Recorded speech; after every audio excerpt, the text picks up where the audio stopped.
We're now going to go to the middle of the country. Welcome, Chris from Saskatoon. Chris, are you there, my friend? Yeah, you betcha. Just had to unmute. So, yes, I originally grew up in BC, and people always ask me, what the heck are you doing in Saskatchewan? And the long story short is, it was one girl that brought me out here, a different girl that keeps me here. That's the long story short, and I'm sticking to it.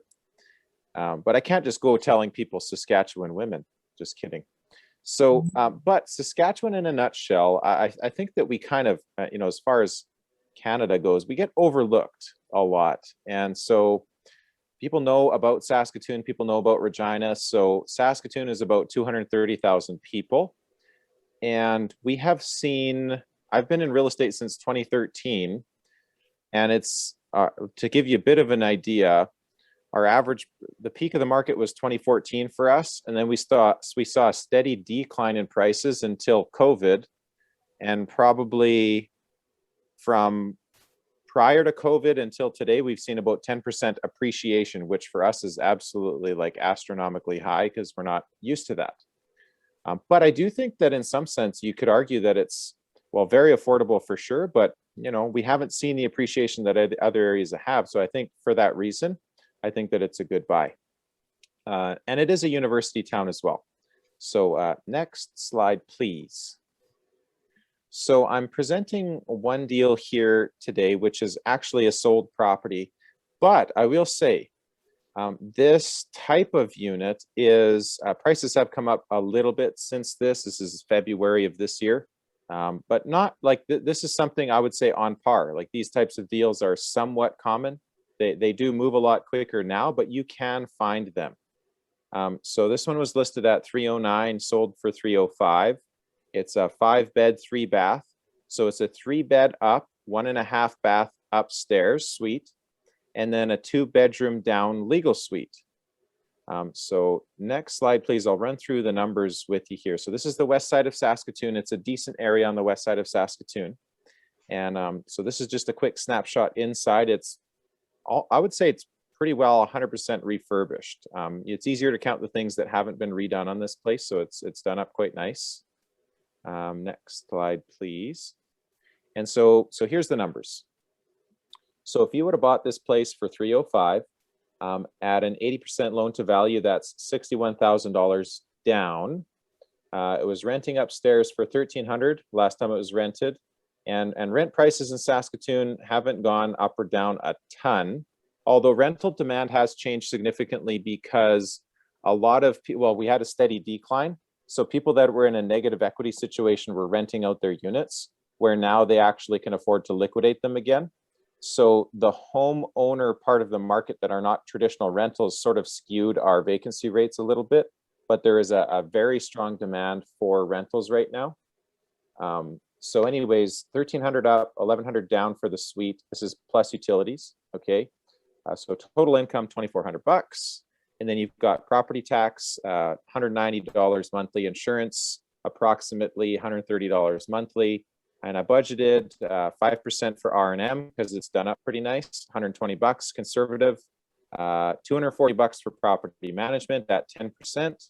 And then at a 1.79% mortgage rate for that $244,000 at an 80% loan to value is $1,093 a month, which gives you a positive cash flow of $627 per month. And then I did my ROI on this particular deal. And this is how I typically do rentals is ROI. Cap rates, it really, that's market dependent, right, for cap rates. But so what I've done here is I took the mortgage pay down and I put it on a monthly based on the 5-year term with that interest rate at an accelerated biweekly. So it's got $627 of positive cash flow, $766 per month of mortgage pay down based on the 5-year term, which, and then as you can see here, I've put 0% for appreciation, because that's my pessimistic overview, which pessimistic or conservative, whichever way you want to look at it. It's, the point is, if I budget for 0 and the price stays the same, you'll be happy. If the price goes up, that's all gravy. So that's why I like to do it this way. It's just you're really relying on the performance. You're not relying on speculation at all. So that's a 27% return on your money, which I think is pretty good. Any questions, thoughts? If you want to connect, feel free to reach out on Facebook.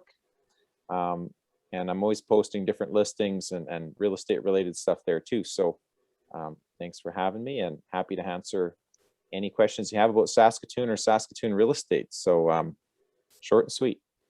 What are your terms around rent increases? How do you guys handle it in your province?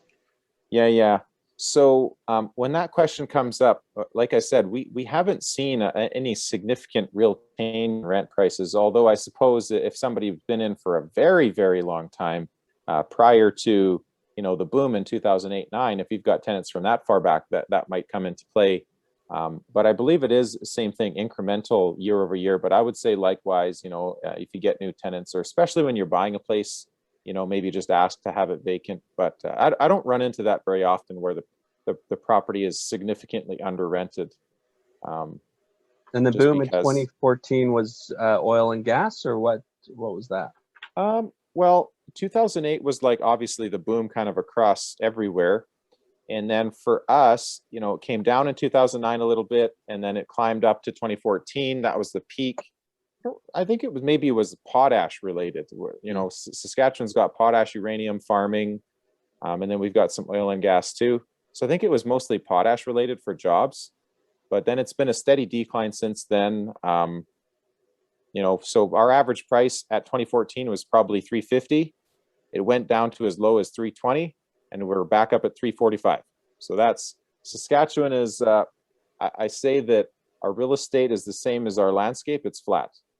It's boring, but that's what Don Campbell says. Real estate investing should be boring, right? We're banking on performance here. So yeah, very traditional. That's awesome. Yeah. Thank you, Chris. Look, all you guests, please reach out to him. And Chris has sent a few great deals to my clients as well. So he's a great person to work with. Thank you, sir.